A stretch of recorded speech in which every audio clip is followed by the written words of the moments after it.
Ordinateur. Tac. Bonsoir, bonsoir, bonsoir. Bonsoir. Est-ce que le son est bon? Est-ce que vous nous entendez? T'as lancé du coup. Ouais, ouais, j'ai lancé, ouais. Bah, j'attends que ça arrive. Là, il est 21h pétante. Super. Donc, j'attends que les gens arrivent.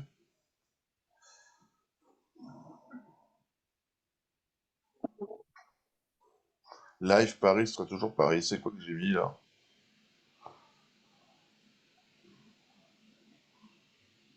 Live.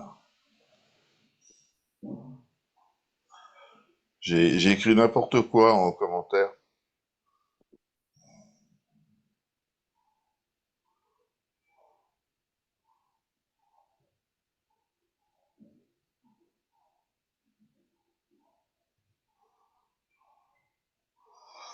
Bonsoir, bonsoir.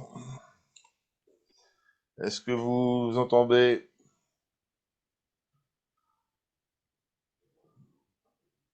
C'est marrant, je vois pas les commentaires. Je sais pas s'il y en a. Tu vois des commentaires, toi, Guillaume? Sur mon téléphone, non, parce que il faut que je me mette sur Facebook. Ah ouais? Ah, sur Zoom, on voit pas de commentaires, nous. Non. Ah si, ça y est, je les ai. Bonsoir. Bonsoir, bonsoir. On va attendre encore un petit peu que les gens se connectent. Prévenez vos copains. Pour l'instant, il y a 15 personnes.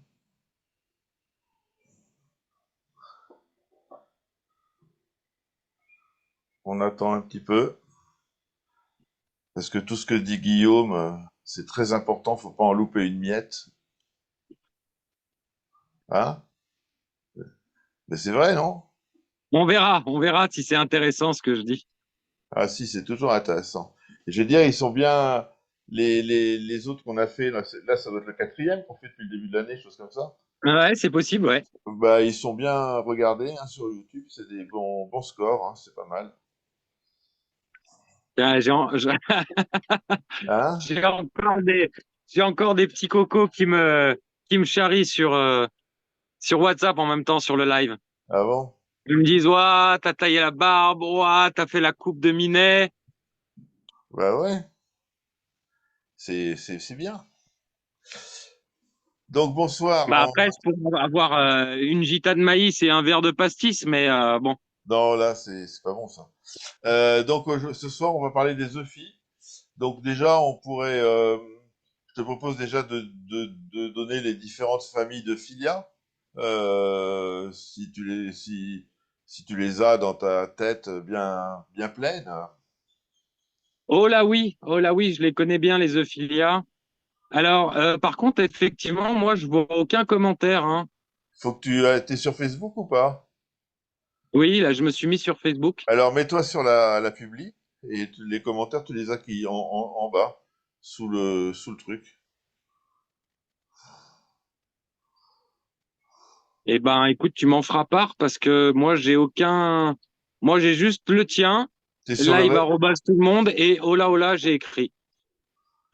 Tous les commentaires, Ou alors j'ai c'est pas peut-être d'autres commentaires. c'est peut-être sur les infos alors qu'il y a les commentaires, je sais pas. Je sais pas.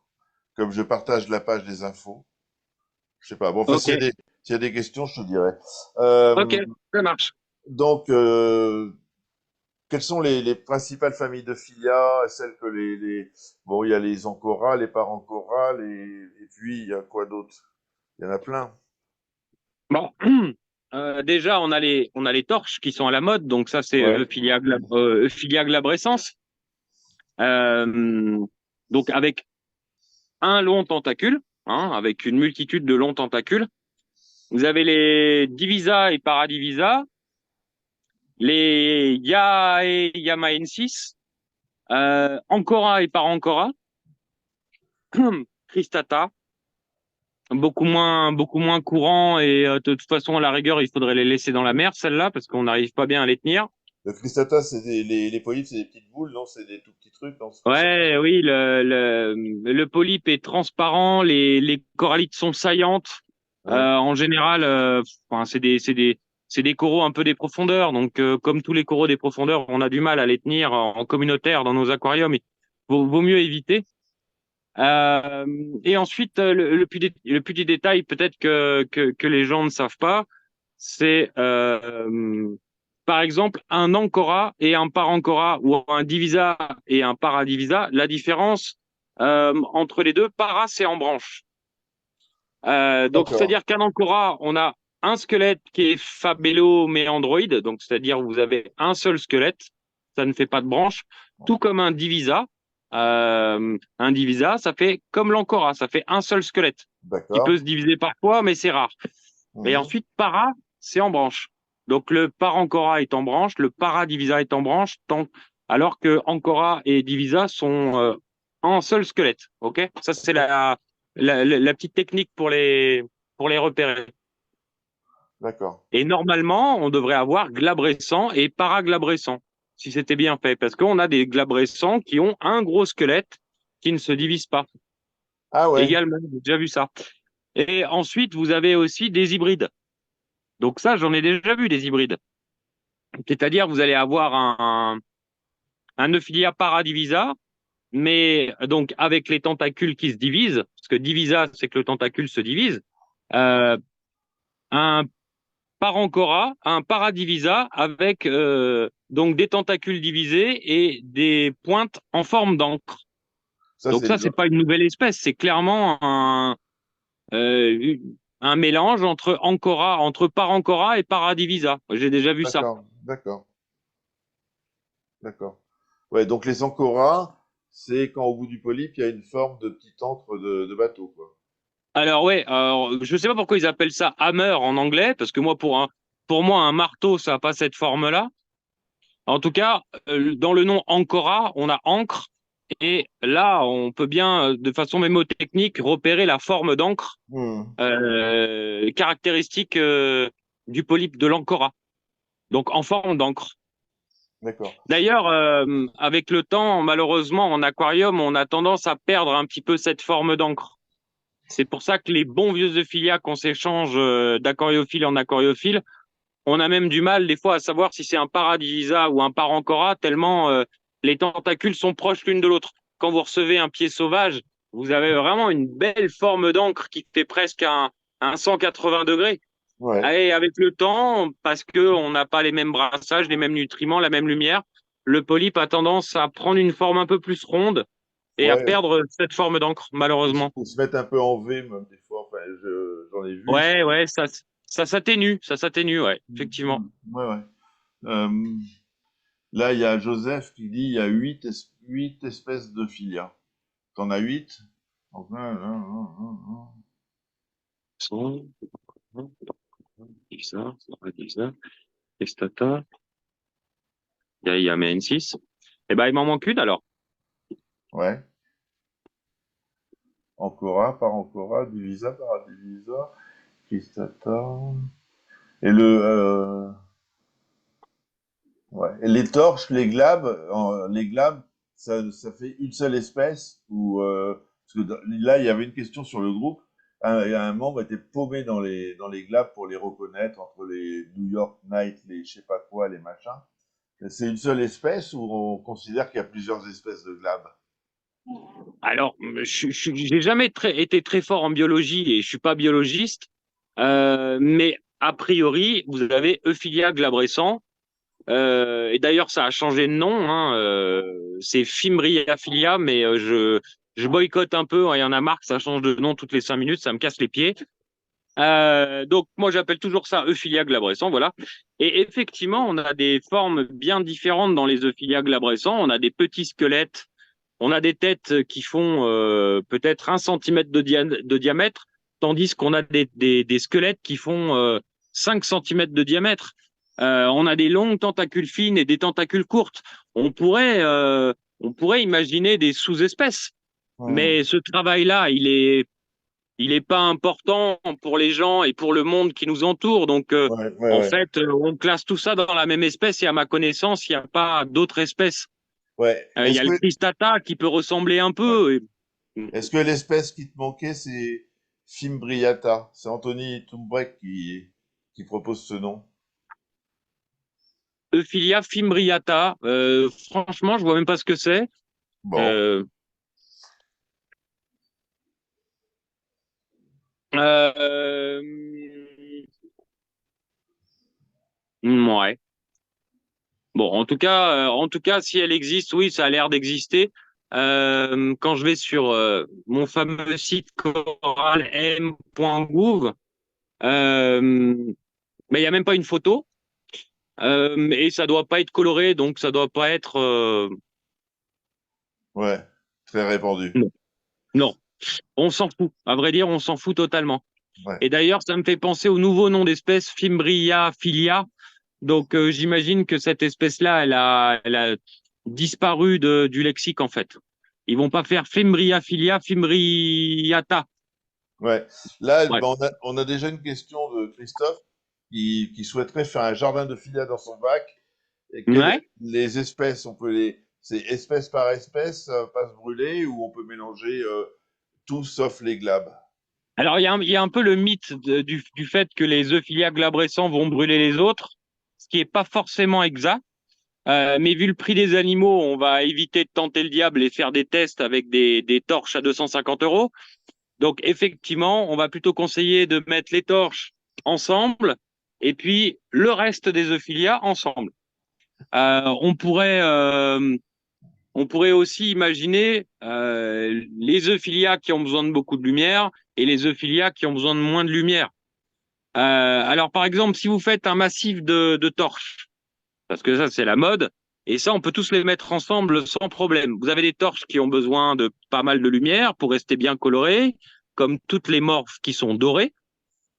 Donc les bananas, 24K, Holy Grail, etc. Tout ce qui a du orange peut être fortement exposé à la lumière pour avoir ce côté brillant, Ouais. tandis, tandis que les morphes qui sont beaucoup plus foncées, comme les Black Torch par exemple, elles vont demander beaucoup moins de lumière.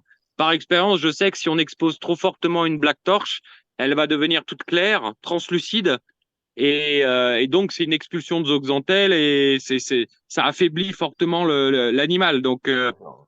si vous faites, moi, dans mon bac d'expo, par exemple, j'ai une espèce de cascade de filia qui va du bas de l'aquarium jusqu'à la moitié. Et donc, j'ai classé un petit peu les euphilia de celle qui a besoin de plus de lumière à celle qui Ouais. a besoin de moins de lumière. Donc, de la jaune jusqu'à la noire, en bas. Voilà. Et Euh, tu les éclaires plutôt dans les bleus, tes euphilia, ou t'es un... Moi, c'est un bac SPS, donc j'ai une phase dans la journée où c'est éclairé très blanc. Et D'accord, en tout cas, les torches s'en portent pas plus mal, hein. d'accord, d'accord, d'accord. Ils ont les torches, les euphilia n'ont pas spécifiquement besoin d'un éclairage bleu. Après, on sait que le bleu représente le spectre le plus important euh, pour l'animal. Donc, il faut du blanc, il faut du bleu. Mais si on a du blanc, en tout cas, ça va pas les tuer. À ma connaissance, même les espèces qui vivent en profondeur supportent très bien le blanc, même si elles en ont pas vraiment besoin. D'accord. Là, Euh, il y a Steve qui dit le Tiger Torch aime bien l'éclairage vers 152 par, selon ses oui, tests. oui, on est d'accord, on est d'accord. Alors moi, la Tiger, qui est une Euphilia glabrescens des profondeurs, ou moi je boycotte. Honnêtement, je connais quasiment personne qui l'a multiplié. Donc sur des centaines et des centaines de torches Tiger qui ont été vendues en France, s'il y a un ou deux gars qui a eu une division, etc., c'est quand même du massacre. Euh, A priori, la clé, ça serait le nourrissage ciblé, le target feeding, etc. Pourquoi aller se faire chier avec une espèce qu'il faut nourrir à la pipette et essuyer la bouche, se lever la nuit pour lui aspirer le caca, etc. Franchement, on a déjà tellement de beaux euphilia pour nos bacs communautaires. Euh, Moi, j'avais un copain qui les faisait pousser et qui avait eu des divisions sur ses tigers. Ouais, Quand je lui ai racheté son bac, je les ai récupérés au magasin. Je m'en suis pas occupé autant que lui. Je les ai mis au même tarif que les miennes, mais je les ai toutes perdues. Voilà. Il y en avait trois, quatre, bah voilà, elles sont mortes, voilà, parce que comme si elles manquaient d'énergie. Et donc, si c'est des euphilia qu'il faut nourrir comme du tubastrea tout le temps, tout le temps, tout le temps, tout le temps pour les garder, Si on leur met trop de lumière, elles crament. Pas assez de lumière, elles perdent leur couleur dorée. Et Donc, si je comprends bien, à la limite, c'est du non symbiotique, quoi. À la limite. non, parce qu'elles sont symbiotiques de zooxanthelles. Si on analyse les Oui, tissus, il y d'accord, aura des zooxanthelles. mais Mais si c'est pas franchement, si, suffisant, s'il faut les nourrir en plus, voilà. Pour moi, j'ai laissé tomber les torches. Je n'en commande plus parce que je sais que mes clients vont être déçus et j'ai pas envie qu'ils soient déçus avec des coraux que je leur ai vendus. Du coup, j'en commande plus. Et ça me fait un peu mal au cœur parce que des fois, je vois de très belles photos de tigers, ça me donne envie. Mais c'est bon. Il y a des coraux, il y a des animaux qu'il faut laisser dans la mer. Et je pense que les tigers, les torches des profondeurs comme ça en fait partie. d'accord. Là, il y a une question de Ludovic. Quel est le par minimum pour une banana? Il n'y a pas de part minimum. Enfin, si vous la mettez C'est- à 50 parts, la chair va remonter et puis elle risque de se nécroser. Mais on va dire, pour garder une belle couleur jaune, entre 200 et 500, entre 250 et 500. D'accord. Même si vous avez certaines personnes qui vont vous dire, ah ben moi, elles sont à 800 parts. Mhm. Pourquoi pas, si on fait ça progressivement. Après, je vois pas vraiment l'intérêt de les mettre à 800 parts si elles sont belles à 500. Ouais. Là, il y a. Euh, Ouais. Après, à 200 parts, elles risquent d'être moins jaunes qu'à 500 parts. Ça, c'est une certitude. Mhm. Là, il y a Steve Suard qui dit qu'il tient une tiger depuis 2 ans. Elle s'est séparée. Il croise les doigts. Donc, on a peut-être le récifaliste qui les tient. Non, mais il y en a, il y a des gens qui se sont vraiment occupés de leur affiliate, de leur tiger et qui ont réussi. Mhm. Mais c'est pas à la portée de tout le monde, donc je veux dire, vaut mieux éviter. Ouais. Toi, le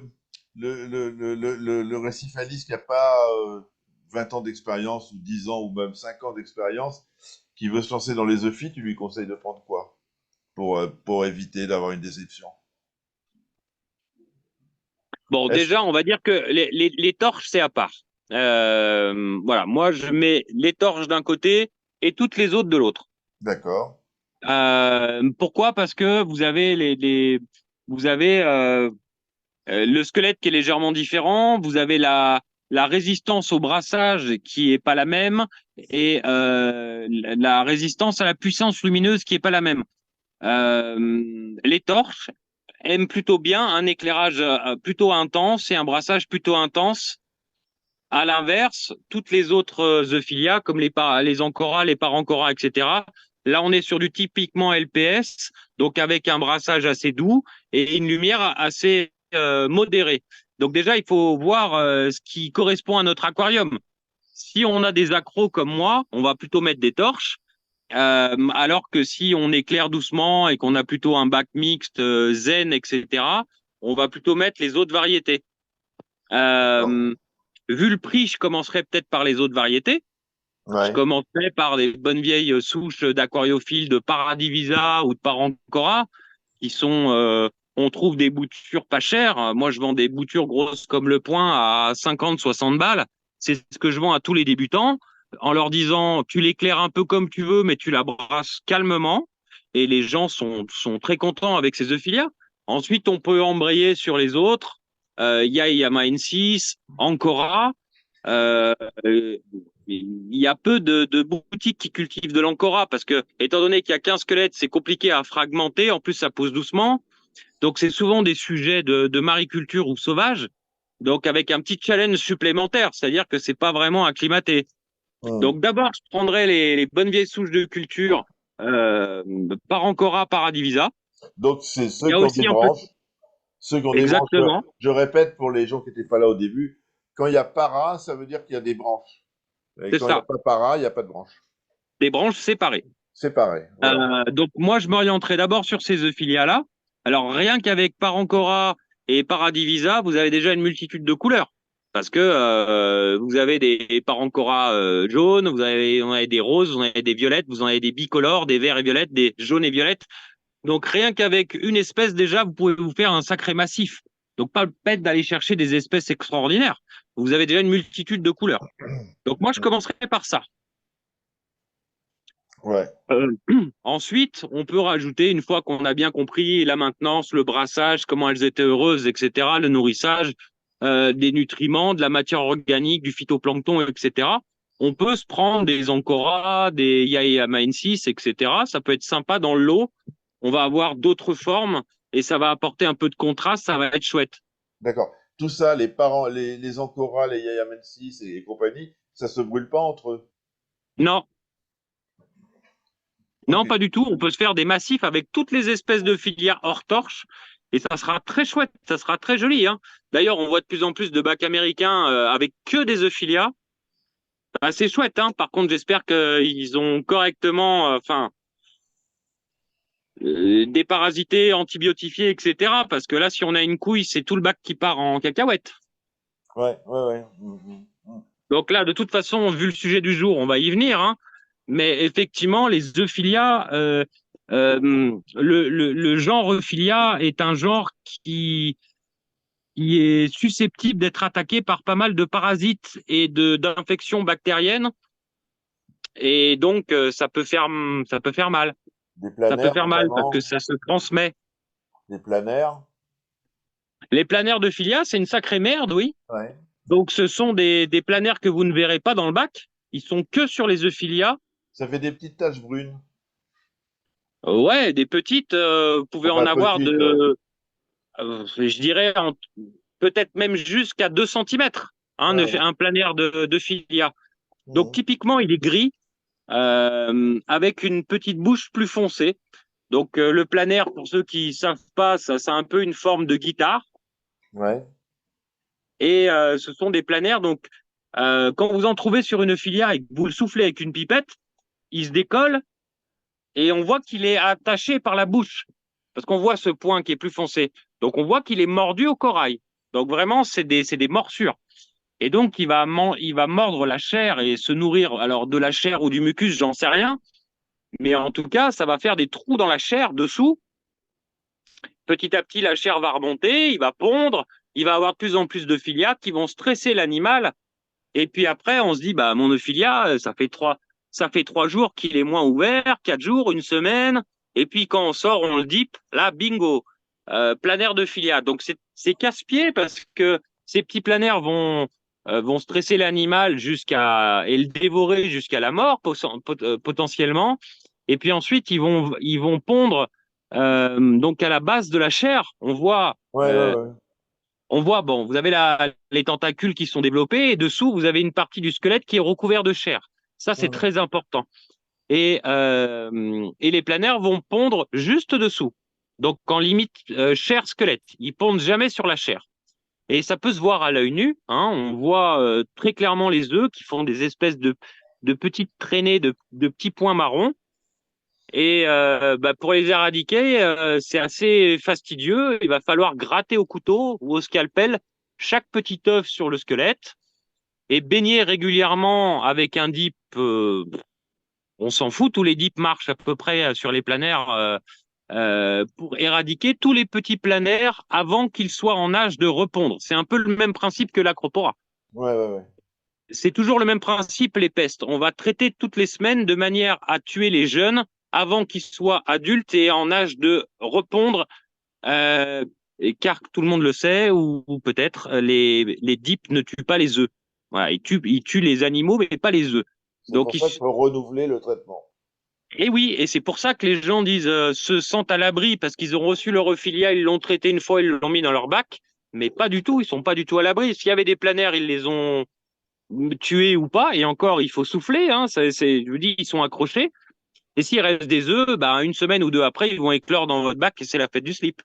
Donc, si on veut les éradiquer, il faut traiter toutes les semaines pendant 1 ou 2 mois de manière à être sûr d'avoir éradiqué les planaires. Ouais. Mais c'est les mêmes planaires qui peuvent aller sur les Colastrea. Pour moi, non. Parce que j'ai Pour eu. moi, non. Des fois, on trouve des planaires un peu aussi, un peu charnus, un peu gros. On en voit des fois sur des ricordéas. Euh, pour moi, ça, c'est plutôt des planaires symbiotiques. Ce sont des planaires qui bronzent, en fait. Ils se mettent sur le corail pour bronzer. Bon, quand on en a trop, ça va limiter la photosynthèse du Hmm. corail et puis il va souffrir. Mais c'est pas des planaires qui vont mordre le corail. D'ailleurs, D'accord. si vous avez des planaires sur ce corail-là, pour voir si un planaire est agressif ou pas, normalement, si vous le soufflez, il doit pas s'envoler. Il doit D'accord, être mordu, il doit être accroché. S'il s'envole, c'est que c'est un planaire symbiotique, pour moi en tout cas. d'accord. Salut Jérôme, il y a Jérôme de SRL Nautilea qui regarde, notre ami de Salut Rouen. Jérôme. Ouais, donc il y a des planaires symbiotiques. Ça, je savais pas, c'est le meilleur. Ah oui, oui, oui. Il y en a un qu'on voit souvent en aquarium récifal, c'est le Convolutriloba retrogema. C'est un petit planaire qui est au brun, rouge, orange et qui recouvre les vitres et le sable souvent. Hmm. Et ça, c'est du planaire symbiotique. Il y a quasiment aucune chance qu'il abîme les coraux, à part s'il recouvre Et, entièrement. et quand tu dis symbiotique, donc il y a une symbiose, le corail lui apporte à bouffer, et lui il apporte quoi au corail, ou c'est Non, quoi la non, non, non. symbiose? Non, non, pas du tout. Il se C'est le sert du planaire qui corail. est symbiotique de zooxanthelle. Ça veut dire que D'accord, lui a des zooxanthelles et qui fait de la photosynthèse. Donc c'est d'accord, lui qui est symbiotique. d'accord. Ah non, Ah non, c'est oui, un squatter. Quand il ah va oui, sur le d'accord, corail, d'accord, c'est. d'accord. Ah ouais, ouais. En C'est fait, il se fait un bronzer sur le planaire, corail. un planaire photosynthétique. Ah bah tiens, c'est marrant ça. Un planaire symbiotique, ouais, comme les coraux symbiotiques. Un Ouais, planaire ouais. symbiotique. Et donc, il bronze et lui, il se fait dorer la pilule au soleil. Et il est absolument pas nocif pour le corail, à part s'il recouvre l'intégralité de sa chair. Mhm. Voilà. Bon, bah, évidemment, pour les planaires, il y a une multitude de bestioles qui peuvent être ajoutées à l'aquarium. Mais pour les planaires de Filia, les labres qui sont le macrophagodon, la Lycoeres melanurus ou les mandarins, Synchiropus ocellatus, etc., qui sont connus pour manger les planaires, ne vont pas aller dans le filia manger les planaires de filia.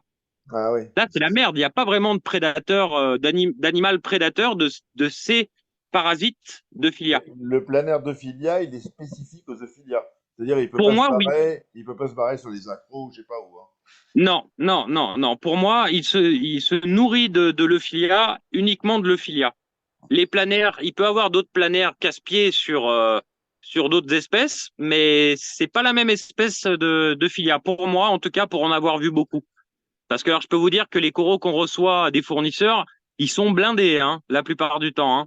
Ils sont blindés, hein, et on passe du temps à gratter les œufs, à les déparasiter toutes les semaines.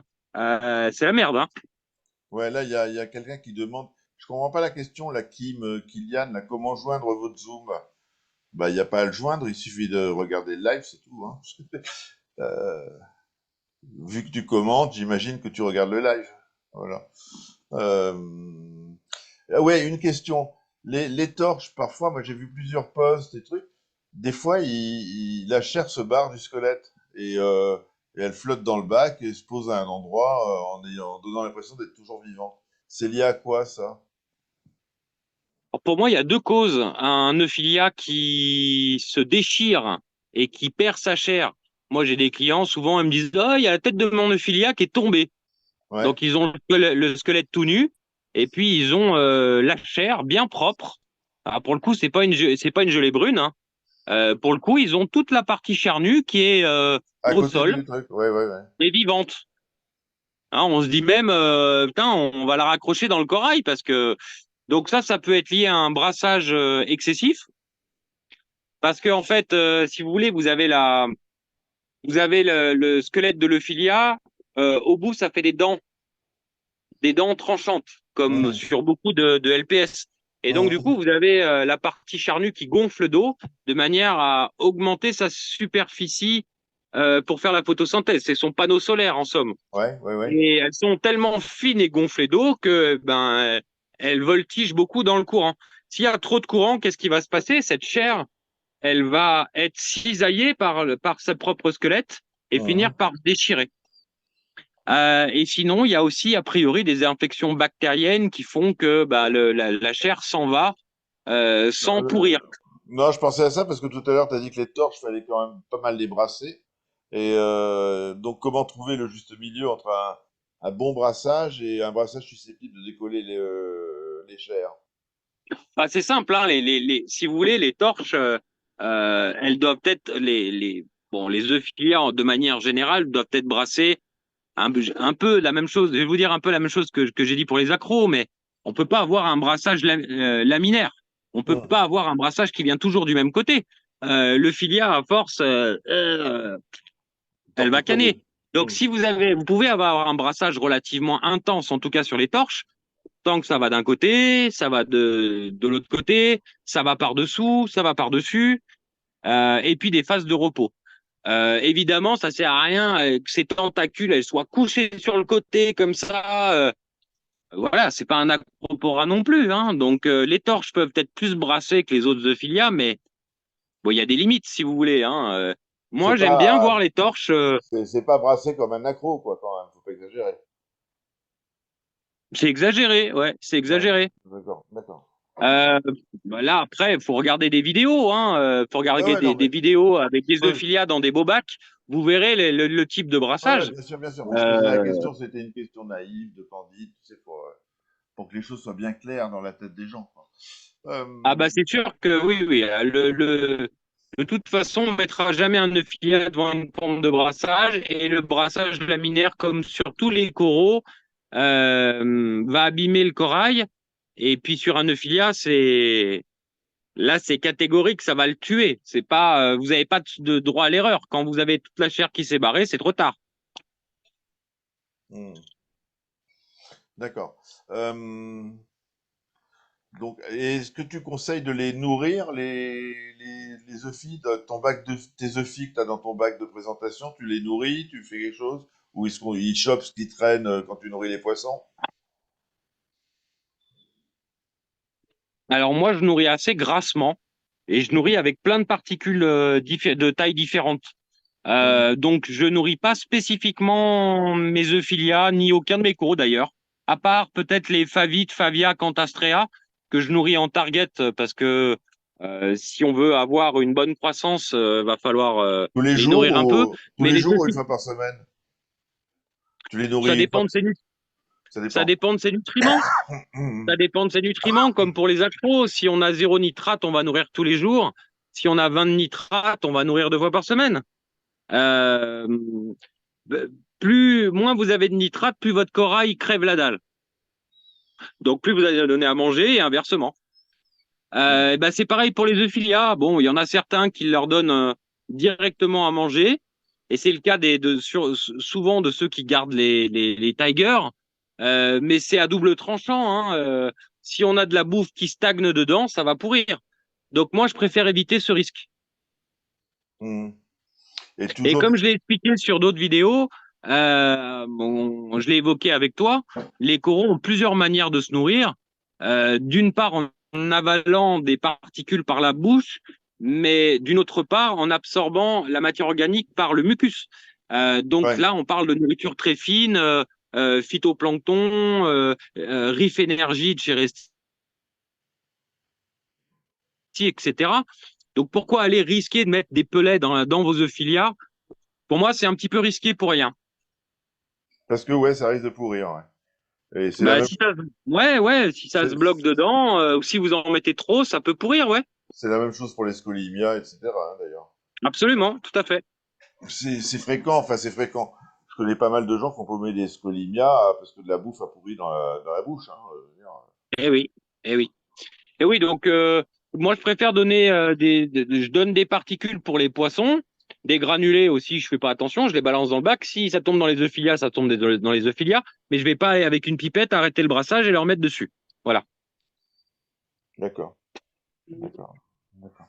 Euh, Est-ce que là, il y avait une question, l'UV, il sert à rien pour les planeurs de filia, hein, on est d'accord. Hein, Non, spécifiquement pour ça, non, je pense pas. hein, je n'ai pas l'impression que ça serve.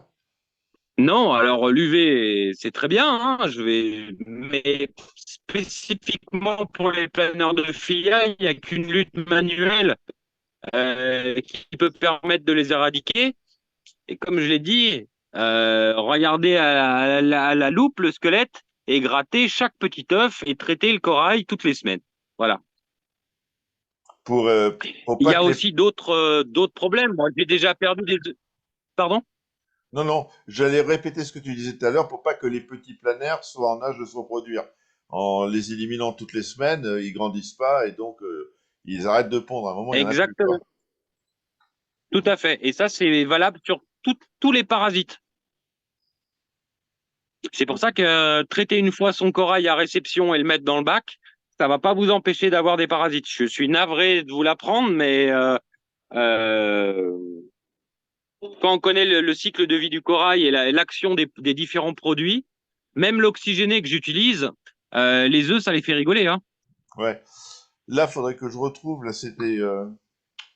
Bah, c'est Steve Stewart d'ailleurs avec qui on avait fait un live. Il nous avait donné la recette pour guérir un œuf qui était vraiment très très mal en point avec de. Je sais pas, tu l'avais pas vu le live avec de l'eau oxygénée, je crois, puis des acides aminés. Il faisait un bain Le et KFC? ouais, voilà, c'est ça, ouais, c'est le kung-fu. Bah alors moi je vais vous dire, je fais pas spécialement ma promo, mais moi je cultive de l'euphilia. Donc j'ai acheté des euphilia, la peau des fesses, je les fais pousser tous ensemble. En tout cas les torches dans mon bac d'expo, j'ai 6 variétés, 8 variétés tous ensemble avec des holy grail à 15 têtes, etc. À 300 balles la tête, vous n'avez pas envie d'avoir une gelée brune. Mhm. Donc évidemment, mon système tout entier est traité contre cette fameuse bactérie et chaque corail, quand je dois me recharger, parce que même si je fais de la culture, ça m'arrive d'acheter des nouvelles pièces, Ouais. parce que je peux pas m'en empêcher et puis parce qu'on a toujours envie de nouveautés. Mhm. Évidemment, elle passe par tout un circuit de déparasitage, etc., et des antibiotiques. Et effectivement, je peux pas risquer de mettre une torche vérolée ou avec une sale bactérie au milieu des miennes et perdre toutes les miennes parce que sinon en fait c'est sans fin et je rachète des coraux puis je les perds et puis je rachète des coraux puis je les perds et là la culture elle est impossible. Le but c'est de faire pousser ton ophilia pendant 1 an, 2 ans, 3 ans, 10 ans de manière à pouvoir produire. Et plus longtemps tu vas garder ton euphilia, plus la croissance va être importante, enfin, on va créer une souche signature. Donc, une souche signature, c'est au moins 3 ans en aquarium. Si on perd ces euphilia, oui, même les boutures que je vends sont dans mon système général. Donc, évidemment, tout est antibiotifié. Et le KFC, ben, ça Voilà. a changé. Là, il a répondu oxygéné, rive deep de Sickem, ainsi qu'acide aminé. Et il a les mêmes résultats qu'avec un antibio, il le fait tous les 2 mois. Et il nous avait montré des photos, franchement, Et c'est qui cette personne? c'est un récifaliste, c'est Steve Stewart. Et il fait ça, il nous avait montré des photos d'une tête de fille, mais vraiment, genre, t'as envie de la foutre à la poubelle. Il a fait le traitement et quelques jours plus tard, le fille était magnifique, quoi. Donc, éventuellement, Steve, Alors, si tu peux, tu rentres en contact avec Guillaume après, quoi. Et puis voilà, hein. non, mais oui, mais c'est que la torche, elle était pas contaminée par Arcobacter. Euh, une bactérie, on la tue avec des antibiotiques, pas avec de la bétadine. Donc, ça veut dire que son œufie, elle avait souffert, par exemple, son œufie, elle avait souffert d'autres choses. Souffert de trop de brassage, trop de lumière, elle avait été brûlée, elle avait été tapée par un poisson, etc. Et donc, effectivement, une torche qui est blessée ou même dévorée par des planaires, évidemment qu'on peut la rattraper en mettant des acides aminés, des bains d'oxygéné et de la bétadine. Parce que le Reef Deep de chez Sickem, moi, je lui ai renvoyé direct à Monsieur Sickem. Hein. Je lui ai dit qu'il se foutait de ma gueule. Hein. Moi, je paye pas 19 euros la fiole de bétadine. Ça fait 20 ans que j'utilise de la bétadine. Quand j'ai ouvert son dip, j'ai senti, j'ai versé, j'ai dit putain, c'est de la bétadine. Je dis, ah, putain, ils m'ont vraiment pris pour un âne. T'achètes ça 1,50 € à la pharmacie et eux, ils te vendent 20 balles la bouteille comme ça. C'est de la bétadine. N'achetez pas ce dip, c'est de la merde. Hein. C'est de la bétadine, c'est incroyable. J'étais outré. Je me demande comment. Bah, ça, c'est les marques. Voilà. Ils te mettent un truc à la con et ils te le vendent une fortune. Et c'est de la bétadine. Pas de la bétadine jaune. Vous achetez ça en pharmacie. Alors, ça, ce dip, c'est vraiment prendre les gens pour des abrutis. Effectivement, vous achetez de la bétadine jaune, hein, pas la rouge, c'est du savon, ça va mousser. De l'oxygéné, 3%, 10 volumes, je crois, en pharmacie. Et avec ça, déjà, vous pouvez faire du bien à vos œufs filières. Un peu d'iode, des acides aminés pour les rebooster. Et là, si c'est Acérobactère, euh, ben, la torche, elle va pourrir. Il n'y a que les antibiotiques qui peuvent éradiquer une bactérie. Et tu mets quoi comme antibiotique? Bah, dans le KFC, c'est de l'iode, de l'amoxicilline et de la ciprofloxacine. D'accord. Parce qu'en fait, ils ont découvert, c'est aussi simple que ça. Les mecs, quand ils ont commencé à cultiver des torches, ben, c'était comme moi il y a quelques années. On en a une, deux, cinq, 10, et puis vraiment, on retourne à deux parce que je les brûle en une nuit et on pleure notre race. Et donc, du coup, ils ont analysé la gelée brune. Donc, ils avaient Mhm. un Ophilia qui se partait en gelée, là. Ça fait la gelée brune, donc ça fait comme une espèce de... Les tentacules se liquéfient et forment une espèce de gélatine marron grise, dégueulasse, malodorante. Donc, on sent bien que c'est des bactéries, hein, parce que quand on sent qu'il y a de la bactoche là-dedans. Et Mhm. donc, ils ont analysé cette gelée brune. Et ils ont découvert qu'à 70%, c'était Arcobacter ou Acérobacter, je sais plus. Donc, ils ont cherché un antibiotique qui était capable de tuer Acérobacter et ils ont donc trouvé la ciprofloxacine et ils ont fait des tests, voilà, différents dosages, etc. Et ils ont réussi à éradiquer euh, cette Le... bactérie. Mhm. Ils ont ajouté amoxicilline, ils ont ajouté de l'iode, et puis je peux vous dire que c'est des bains costauds, hein.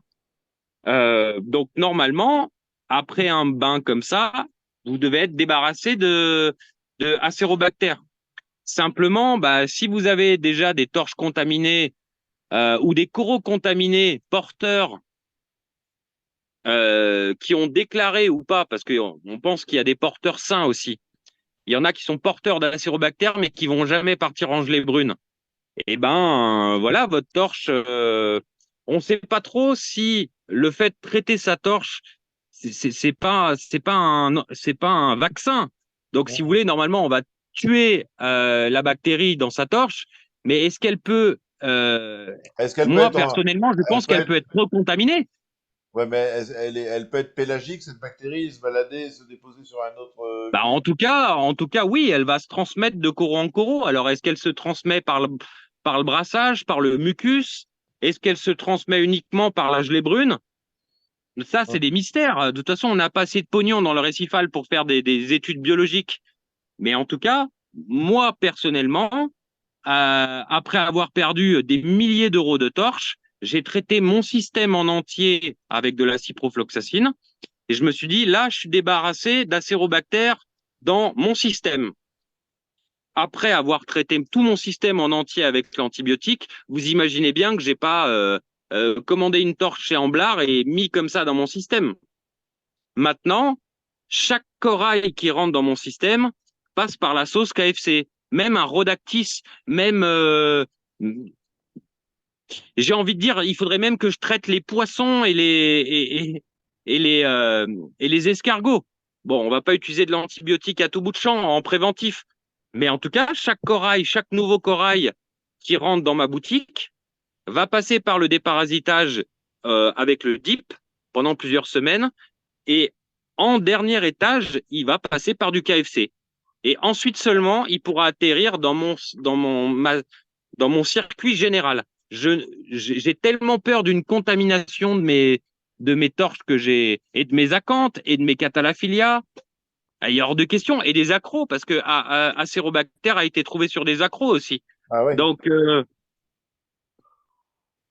Mhm. donc voilà, la ciprofloxacine, c'est en vente libre aux États-Unis, mais chez nous, c'est la galère. C'est un antibiotique qui est réservé aux hôpitaux. Ouais, ouais, non, je sais bien. Je crois il est donné dans le cas d'infection urinaire sévère. Bon, voilà. Vous pouvez demander à votre veto, il va vous dire, bah, il faut amenez-moi l'animal, on fera un antibiogramme. Bon, bah là, tu t'en fous. Tu demandes à ton médecin traitant, il dit non. Bah, tu fais quoi? T'achètes sur Internet? Là, le mieux, c'est d'acheter que des coraux qui ont été traités. Ouais. Est-ce que t'as pas peur qu'à force d'utiliser des antibiotiques comme ça provoque pas des résistances? Un Si, jour, absolument. Un jour, Abso- ta bactérie, elle va devenir résistante aux antibiotiques.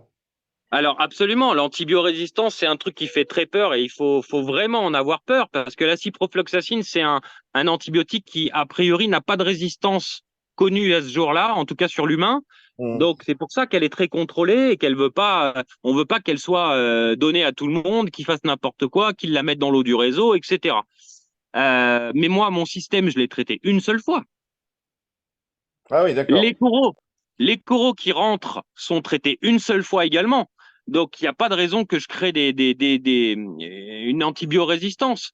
Effectivement, si tous les mois je mettais de l'antibiotique dans mon système, ça serait désastreux à terme. Mais là, en l'occurrence, c'est les nouveaux qui passent par la sauce, qui n'ont jamais été en contact normalement avec l'antibiotique. Donc, moi, je suis assez droit dans mes baskets avec l'utilisation Ouais. de ces antibiotiques-là. De toute façon, je vois pas comment on peut faire de la Et, culture de coraux sans ça. est-ce que l'amox seul fonctionne ou faut vraiment l'autre truc aussi?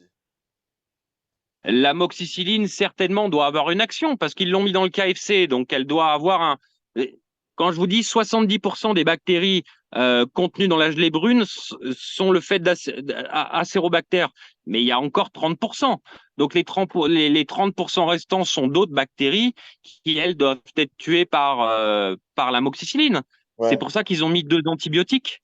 Je sais que Vincent Chalias utilisait l'érythromycine aussi, également. Ouais. Sur les anémones en particulier, quand elles se dévaginent et qu'elles commencent à pourrir. Donc tout ça, c'est des affections bactériennes, mais quoi, on va pas regarder nos animaux mourir. Moi, quand j'ai un chien qui est malade et il faut des antibiotiques, je lui donne des antibiotiques. Quand j'ai un cheval qui est malade ou un cochon qui est malade, bah s'il y a besoin d'antibiotiques, c'est antibiotiques. Et moi, c'est pareil.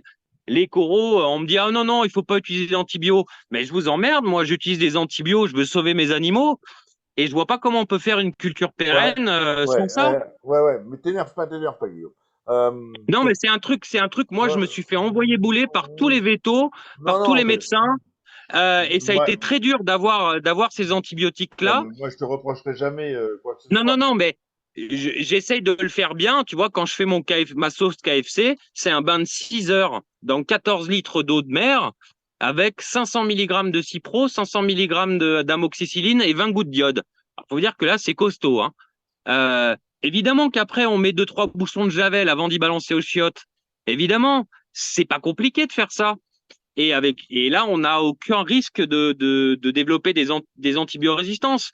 Mais effectivement, si on donne ça à tout le monde, eh ben, ça va être le Et bordel, je comprends bien. là, une fois que tu as traité tout ton Mais système, du coup, ben moi, j'ai failli en acheter sur Internet. ouais, Comment? une fois que tu as traité tout J'ai ton, pas entendu. une fois que tu as traité tout ton système, tu l'as Ouais. fait une fois. Oui. Après le traitement, qu'est-ce que tu as fait? T'as rien fait? T'as filtré sur charbon? T'as Oui, fait oui, oui. Ah bah, comme tout traitement habituel, hein, vous savez, ceux qui traitent au Fluxerix ou au Red Cyanoerix, qui marche très bien, c'est de l'érythromycine, hein. Donc, c'est un antibiotique aussi qu'on met directement dans son bac. Donc, après, on change de l'eau, on met du charbon, et puis voilà, Ouais, il n'y a pas il y a pas spécialement de problème. c'est pour les gens qui auraient l'idée de vouloir faire comme toi avec leur aquarium. Alors, les gars, si vous avez l'idée de le faire, moi, c'est pas moi qui vais vous empêcher de le faire. Après, il faut faire extrêmement attention où vous achetez vos coraux parce que sinon, ça aura servi à rien. Et puis, sachez que ça va quand même endommager les bactéries des bactéries nitrifiantes. Et moi, je me rappelle qu'après avoir traité mon système à la Cipro, je suis passé de 10 à 60 de nitrate en 24 heures. Donc, il y a quand même un impact sur les bactéries, les bonnes bactéries. Et ça a nécessité derrière un réensemencement et un rééquilibrage du système. Donc, c'est pas anodin d'utiliser un antibiotique dans son aquarium avec des pierres vivantes. Mais Mhm. en tout cas, ça tue pas les invertébrés. Ouais, ouais, ouais. Ouais, donc maintenant, comme dit Anthony, on a l'explication de la pénurie d'amoxicilline. Voilà, on sait d'où ça venait. Merci Guillaume. Euh, on revient aux zoophiles un petit peu. Tu voulais aborder quelque chose, tu voulais montrer des photos, je sais plus ce que tu voulais aborder comme sujet concernant les Ah zoophiles. oui. Alors, je sais que tous les gens qui adorent les euphilia, l'euphilia, ça a toujours été un corail extrêmement apprécié. Souvent, les gens me disent, ouais, c'est à la mode en ce moment. Bah, c'est pas à la mode en ce moment. Moi, il y a 15 ans, quand j'ai commencé, les gens ils étaient déjà fous de filia parce que c'est beau, c'est plutôt facile à tenir, ça a du mouvement. Donc, ça a toujours été à la mode, le filia. Et là, la mode, plus précisément, c'est les torches. Donc, Ouais. filia glabrescent. Et les gens aiment bien avoir leur petit nom de star. Moi, je suis pas du tout contre. Et je manie ça très bien et ça me pose pas de problème. Euh, les corosignatures que j'ai et que je fabrique entre guillemets, je leur donne des petits noms et ça m'éclate. C'est comme chez les végétaux, ça existe depuis 20 ans, hein. On appelle ça des cultivars Mm. sur les végétaux. C'est-à-dire qu'on a Acer palmatum, Acer genre palmatum espèce, Flaming Sunshine entre guillemets. Mm. Et ça existe depuis peut-être 30 ans dans les végétaux. Et ça nous donne une indication sur la coloration. D'accord. Donc on a le nom genre espèce et puis une indication de la coloration. Moi je trouve ça sympa. New York Night, Mais par contre on est un peu paumé. New York Pardon? Night, par exemple, si je prends le New York Night, c'est quoi la coloration? Alors, je vais vous montrer les miennes de torches. Ouais, C'est vas-y. pris en photo. Alors, il faut d'abord que j'arrive à retourner le truc. Et tu peux faire le partage d'écran, hein? Ah ouais, t'es sur le téléphone. Hmm. Non, ça va être la merde. En plus, vous risquez de tomber sur des photos porno et tout. Non, je préfère pas. Alors attends, Euh, pof, pof, pof. Je vais essayer de te mettre en grand. Voilà. alors là, par exemple, on voit une torche orangée Ouais, avec la base violette et les pointes bleues. ouais. Bon, ça va être de la 24K. Elle est pas très colorée, mais moi, je l'aime bien comme ça. Au moins, elle est vivante. Là, on a une banana. Donc, la banana, elle est jaune. D'accord. Avec les pointes bleues, turquoise, ça dépend, même des fois vertes. Mais elle a le cœur vert. Voilà. Donc, ce qui est important pour les noms des euphilia, c'est la couleur de la base, la couleur de la tentacule et la couleur de la pointe. Donc, couleur de la bouche, couleur de la tentacule, couleur de la pointe. Celle-là, c'est une de mes plus belles euphilia. Celle-là, c'est la banana, Holy banana, quoi. Voilà. Holy c'est quand le vert la couleur du centre remonte tout le long du tentacule. Ah d'accord, ça c'est Holy Grail. D'accord. Ok. Holy ouais. C'est quand on a, par exemple, on est en mode double face, vous voyez, le tentacule, il y a du vert tout le long. Donc ça, c'est Holy Donc ça, c'est banana Holy parce que c'est une Holy qui est jaune, pas orange. Ça, c'est les toxiques. Hein. Donc les toxiques, elles sont toutes vertes, puis elles ont soit les pointes roses, soit les pointes violettes. Ça, c'est une autre banana. Ça, c'est une autre. Alors ça, c'est comme une toxique, mais avec le cœur jaune. Donc ça, c'est la Hulk. Hmm. Ça, c'est la Dragon Soul. Ça, c'est la Joker. Donc c'est une Black Torch avec le cœur vert. Ça, c'est la Rasta. Donc on voit que sur le tentacule, vous avez du vert et après du jaune. Donc ça fait violet, vert, jaune. Je sais pas pourquoi ils appellent ça Rasta, c'est vert, jaune, rouge normalement. Mais bon. Alors, en tout cas, c'est celle-là qui s'appelle Rasta. Ah, voilà. Là, je vous avais pris une petite photo sur Reef Builder. Ça, c'est la Cristata. Ah, on n'a pas envie d'avoir ça dans son bac, hein. Moi, rien que de la voir, ça me fait peur. Enfin, c'est Là, pas c'est mal carré. ça. Ah non, c'est très beau, mais moi, je sais que c'est très difficile à tenir. Ça pousse très, très, très, très, très doucement. Donc, bon, bah, celle-là, on les regarde sur les vidéos, hein. Celle-là, c'est la Hellfire, parce qu'elle a la pointe turquoise.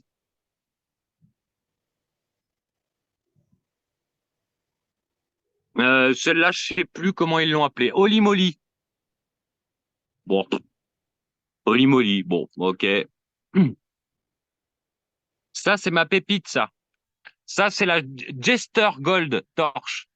Donc elle a les pointes. Là, vous voyez turquoise, mais c'est des pointes quasiment vertes fluo.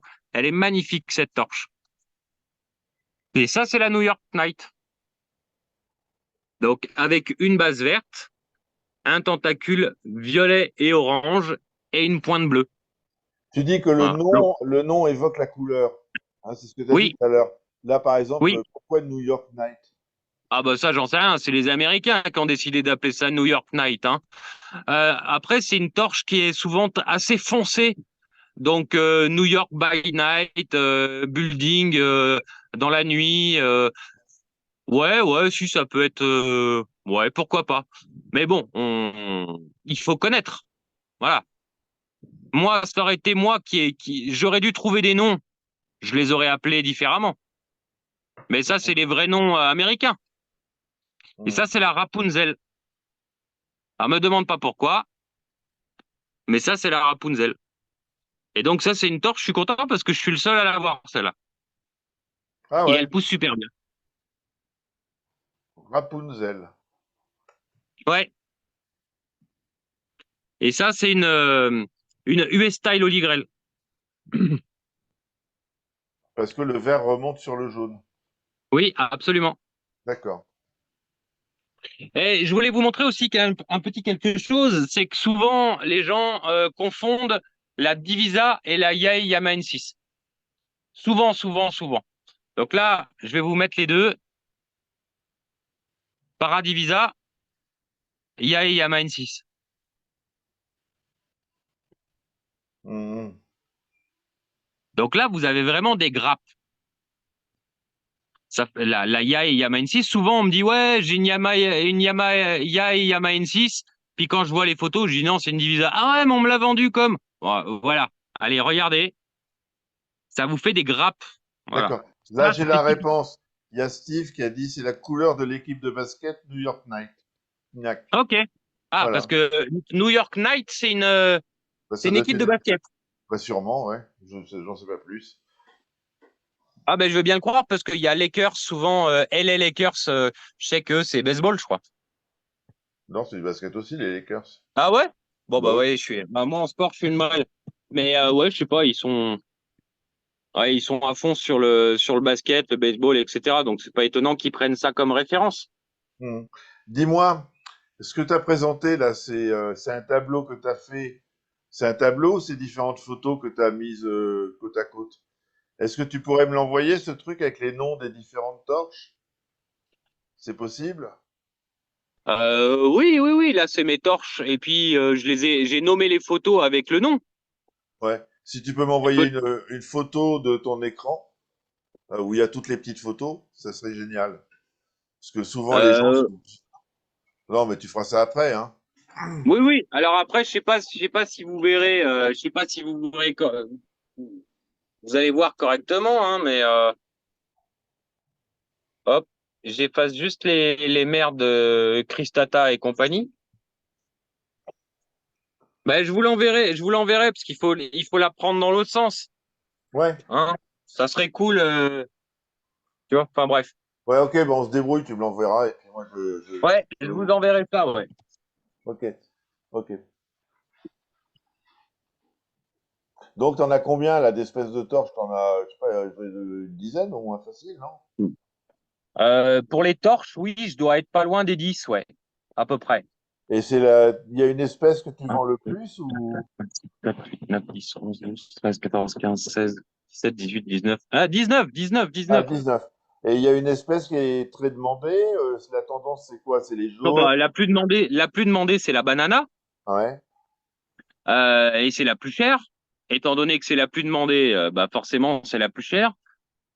Effectivement, elle est magique, mais pour moi, c'est pas la plus facile. Donc, c'est pour un débutant, moi, je prendrais plutôt une Holy Grail, une Dragon Soul, une Hellfire ou une New York Knight ou une Green Torch. Ces cinq-là, au moins, vous allez pouvoir profiter d'une filia qui pousse, qui se divise et qui ouais, survit. ok. Euh, tu peux les répéter si les gens n'ont pas bien entendu? Les Ah oui, cinq? oui, il y a la, la, pour moi, la Holy Grail, c'est celle qui pousse la mieux. Ouais, Ensuite, vous avez New York Knight et Hellfire, ok. Dragon Soul, Ouais, et ensuite les Green Torch qui sont plutôt faciles aussi. d'accord. Prenez des notes, hein. Hmm, ok. Après, les Black Torch sont parfois un peu plus capricieuses parce qu'elles nécessitent moins de lumière. Donc, les gens ont tendance à les stresser peut-être un peu trop. C'est pour ça que souvent les gens les perdent. Alors que celles que je vous ai précédemment citées peuvent supporter un brassage intense, une lumière intense comme faible.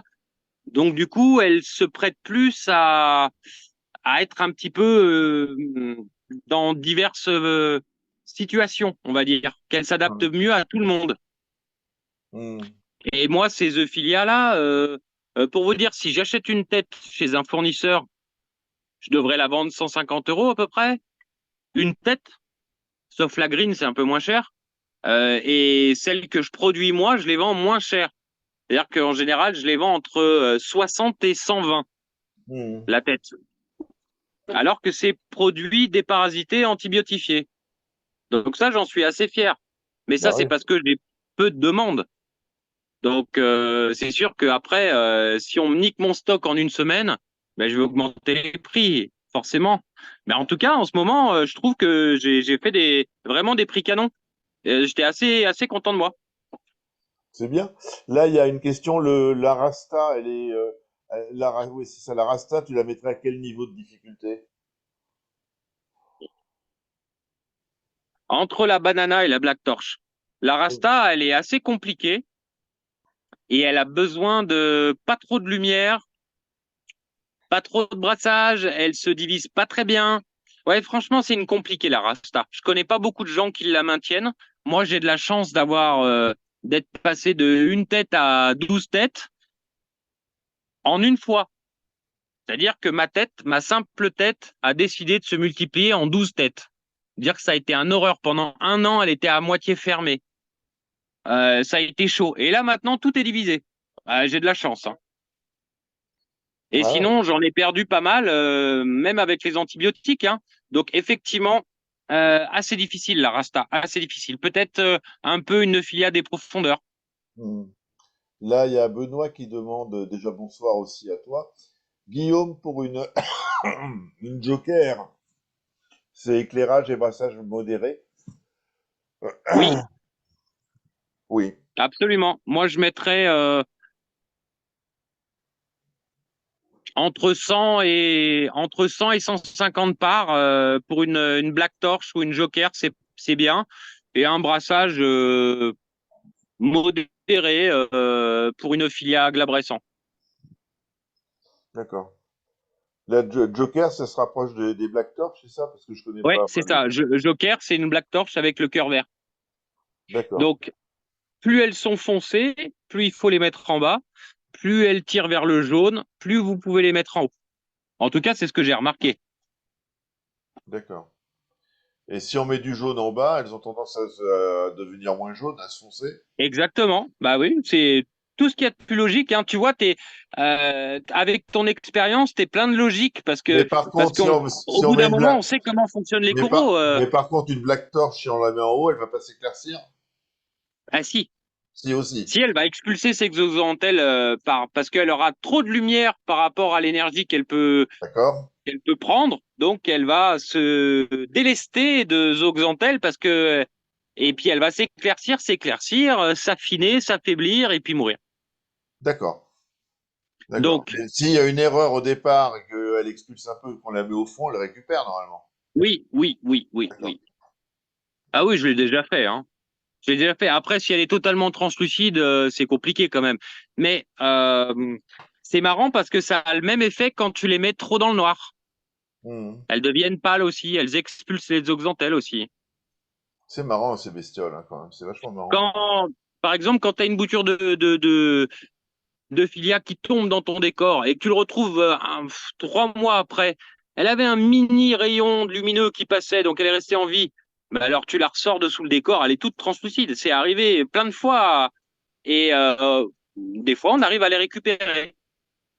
Et c'est marrant parce que ça fait le même effet quand elles ont pas assez ou quand elles ont trop. Bizarre. Ouais, Je attends. saurais pas l'expliquer.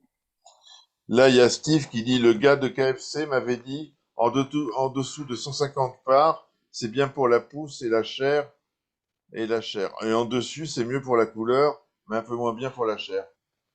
Donc, si tu, je sais pas, Il avait demandé au à mec Kung de, Fu Choral. Excellent. ouais. Enfin, ils ont répondu, c'est sympa eux, hein, parce que les petits Français, doivent en avoir rien à branler. Hein. Non, en général, les gens, quand tu poses des questions, ils te répondent, hein. Les Amerlocs, hein. Ben, qu'est-ce que je me suis en fait envoyer sur les roses, moi? Oh la vache. T'aurais dû me demander. Là, Ouais, peut-être que c'est peut-être mon anglais qui leur plaît pas, ah, c'est possible. mais je me suis souvent fait envoyer balader par les boutiques américaines quand je leur demandais des trucs. Après, moi, ce que j'ai remarqué, c'est quand, et pour moi, ça semble logique, c'est quand tu éclaires beaucoup une filia, tu vas et, et tu vas la nourrir. Donc, quand elle va avoir beaucoup d'énergie, et par la nourriture et par la lumière, la chair va descendre beaucoup, beaucoup, beaucoup, beaucoup. Si bien que mes torches qui sont à la surface, qui sont à 450 parts, la chair va jusqu'au plug, Ah ouais, même s'il y a 20 têtes. c'est fou ça. Et quand je les descends, la chair remonte. Donc ça va à l'inverse de ce que tu as dit, Kung Fu Choral. Et pour moi, ça semble logique. C'est-à-dire que si on a une certaine puissance lumineuse, ça arrive à traverser les tentacules, donc éclairer la chair qui pousse.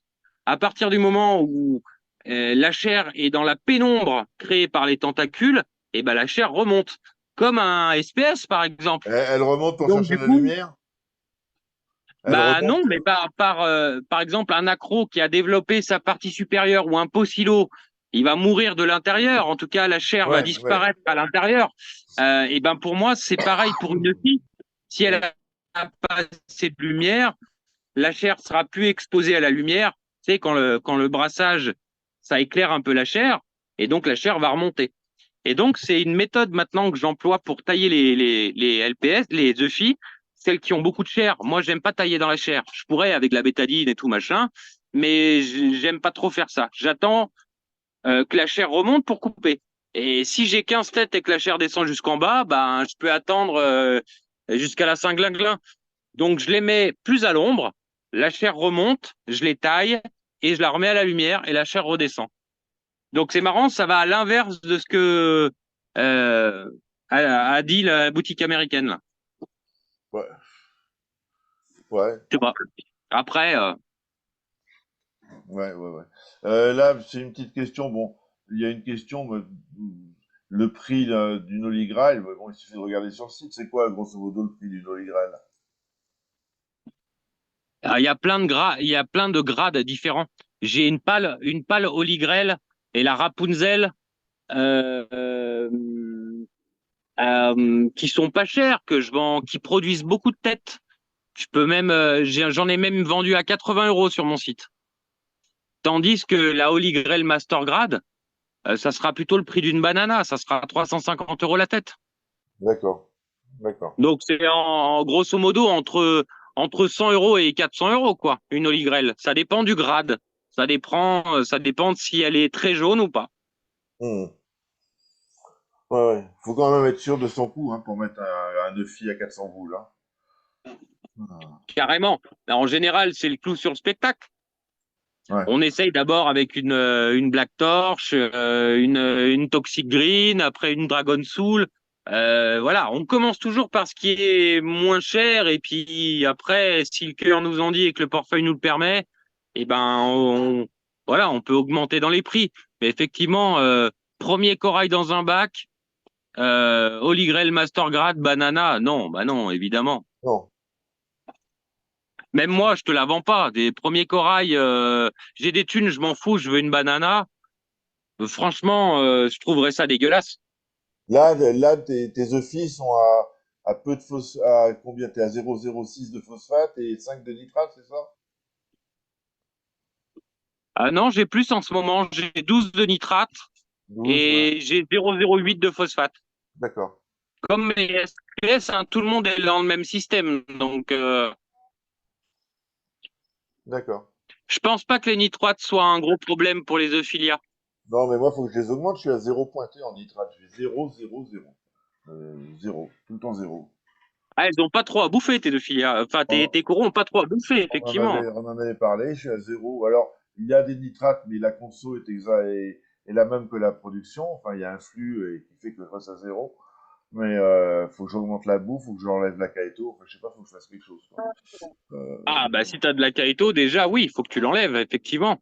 Mais j'ai tellement la trouille des Et puis, linos, des cyanos, des machins que bon, non. ben, c'est surtout là que ça te pend au nez. À zéro nitrate, si t'as des écarts de température cet été, t'es bon pour avoir de la cyano à l'automne et puis comme il faut, hein. Hmm. Non, mais après, tu vas tout doucement. Tu doses le nitrate de potassium. Là, chez Colombo, ça coûte que dalle. Tu achètes une bouteille de 500 ml avec ton bac, tu en auras pour 12 ans. Et puis, tu commences doucement. Tu commences à 0,5 ml par jour. Tu vois ce qui se passe. Et souvent, quand tu commences à doser le nitrate de potassium, tu n'arrives même pas à avoir une valeur mesurable parce que tout est consommé instantanément, tellement les coraux ont faim. Les zooxanthelles bouffent tout. Donc, tu es obligé de monter progressivement. Mais ça fonctionne bien. Et au Ouais, moins, ouais. tu retrouves de la croissance, tu retrouves une chair un peu plus épaisse, une couleur plus chatoyante. Hmm. Moi, je préfère, maintenant que j'ai augmenté mes nitrates, je préfère mes coraux qu'avant, quand j'étais à zéro. Je les trouve plus beaux, Ouais, ouais, non, y a pas de en doute. meilleure santé, en meilleure santé. C'est sûr que là, mes trucs, Meilleure résistance aux maladies, meilleure croissance, couleur plus soutenue, hmm. moins de cyano, voire pas de cyano du tout. Ouais, ouais, non, mais je vais me pencher sur le problème sérieusement, là. Surtout que là, la Parce que température, ça commence à bouger un peu. tu aurais un gros bac, je te dirais, donne des granulés taille M à tes chirurgiens. Et là, Hmm. tu fais monter les nitrates. Mais dans un petit bac, t'es obligé de mettre en place du nitrate de potassium. Je vois pas trop d'autres solutions. Ouais, bah, je vais peut-être m'y mettre. Ouais. Je vais peut-être m'y mettre. Je regarde s'il y a des questions sur les zoophiles, hein. Toi, t'as d'autres trucs à dire sur les zoophiles, Guillaume, ou pas? Non, on a parlé des parasites, on a parlé des antibiotiques, on a parlé des espèces, on a parlé de la maintenance, du brassage, du nourrissage, l'éclairage. Donc, Non, il n'y a pas grand-chose. les glabres, Si, un petit conseil, collez bien vos œufs, parce que moi j'ai encore des clients qui ne les collent pas. Un œuf qui tombe à l'envers dans le sable toute une journée de boulot, vous rentrez, il est carreau, hein. hmm, ouais. Donc là, les glabres jaunes, plus c'est clair, machin, tu les éclaires, ils peuvent encaisser du 500 parts, du 450, du... Enfin, tu peux les bombarder, quoi. Tu les bombardes, hein. Oui, oui, bien sûr. Alors après, il faut faire attention. Vous achetez une torche chez Fab Corail ou chez moi. Faut peut-être lui demander ou me demander à combien de parts je l'éclaire. Parce que Hmm. si moi, des fois, je reçois des torches. Franchement, les mecs, ils devaient pas les éclairer, quoi. Ou c'était en Indonésie, dans des serres, ou je sais pas quoi, à l'ombre. C'était pas éclairé. Dès on les met à 200 parts, elles bleach. Donc ça veut dire que selon la provenance, selon comment elles étaient maintenues auparavant, il va peut-être falloir les acclimater progressivement, comme un acropora sauvage, par exemple. Ouais, Commencer en bas et puis remonter progressivement, ouais. évidemment. C'est pas parce que c'est une torche jaune que vous allez la mettre à 800 par direct. Hmm. Donc, comme tout corail, il faut qu'elle s'habitue. Bah ouais. Là, il y a Christian Janin qui dit, j'ai une glabre qui a plus de 2 ans, elle ne s'est jamais divisée, elle ne s'est jamais divisée. Par contre, la tête devient très grosse, au début verte, pointe blanche, et maintenant le cœur devient jaune. Bah, ouais, les torches qui ont des gros squelettes, c'est les pires. C'est les pires de toutes, celles qui sont compliquées, qui poussent pas vite. Pour moi, c'est l'horreur. Ces torches, c'est un peu comme les Australiennes. On a l'impression qu'on va jamais avoir une division. Et puis le jour où elles se divisent, bah, c'est chaud.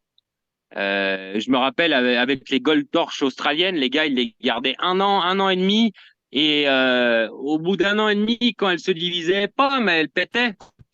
Ouais, ouais. Donc effectivement, les gros squelettes, c'est plutôt des torches qui sont plutôt en profondeur, qui poussent lentement, qui sont plus fragiles.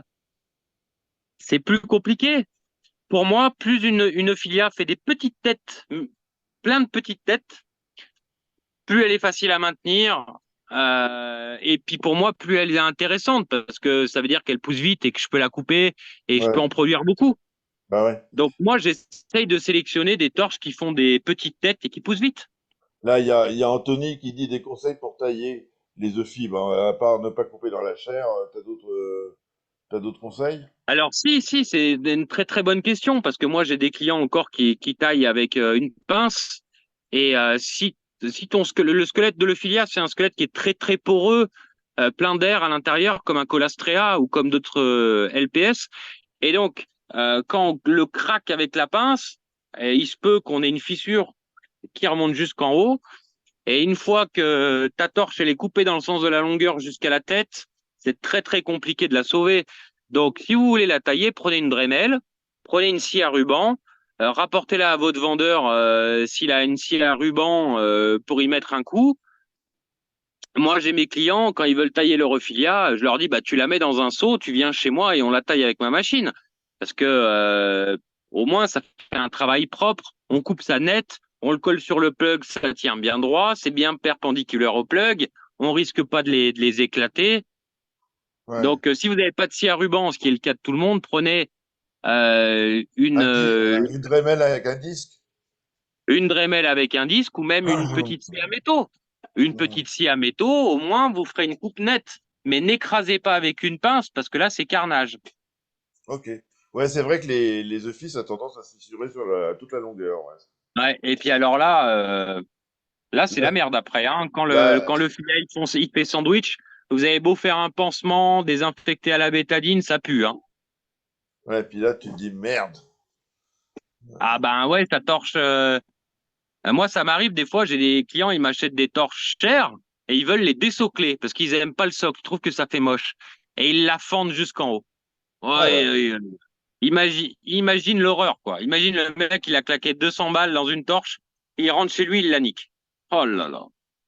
Collez-la avec le plug, c'est pas grave. Le plug, même s'il est blanc, dans 2 mois, vous le verrez plus, le plug. Et puis, si vous avez besoin de la déplacer, au moins, avec un petit couteau, vous faites levier, vous la décollez, vous la recollez ailleurs. Alors que quand c'est directement le squelette qui est collé à l'époxy sur la roche, oh là là, vous avez des chances de la péter. Ouais, Gardez les plombs. Moi, je vous conseille de garder les bases. là, il y a Christian qui dit c'est la même technique pour que les colastréas, j'imagine. Tu... Absolument, tout à fait. Voilà. Hmm. Tout à fait. Le Colastrea, c'est pareil, c'est la même. Bon, après, si on fend une tête de Colastrea, normalement, on se jette pas sous les rails d'un train, alors que si on fend sa banana, ça fait plus mal déjà. Ouais, ouais, ouais.